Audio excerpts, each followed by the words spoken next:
Hello guys. आज की video में आपके लिए कर रहे हैं डिफ़ॉल्ट नोटिफिकेशन साउंड चेंज कैसे करें। सो गाइस, वीडियो स्टार्ट करने से पहले वीडियो को लाइक करें, चैनल को सब्सक्राइब करें और बेल आइकन दबाना ना भूलें। सो गाइस, वीडियो स्टार्ट करते हैं। तो गाइस, सबसे पहले आपको फ़ोन की सेटिंग ओपन कर लेनी है। फ़ोन की सेटिंग ओपन करने के बाद गाइस आपको नीचे आना है, साउंड का ऑप्शन आ रहा है, साउंड पे क्लिक करें। साउंड पे ओपन करने के बाद गाइस आपको नीचे आना है।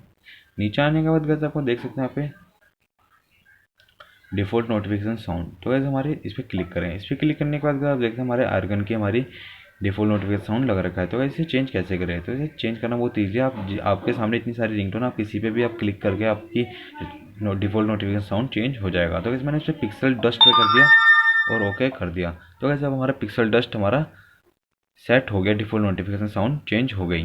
तो गाइस, वीडियो अच्छी लगी तो वीडियो को लाइक करें, चैनल को सब्सक्राइब करें और बेल आइकन दबाना ना भूलें। Thanks for watching video. मिलते हैं नेक्स्ट वीडियो में। Tata, bye bye.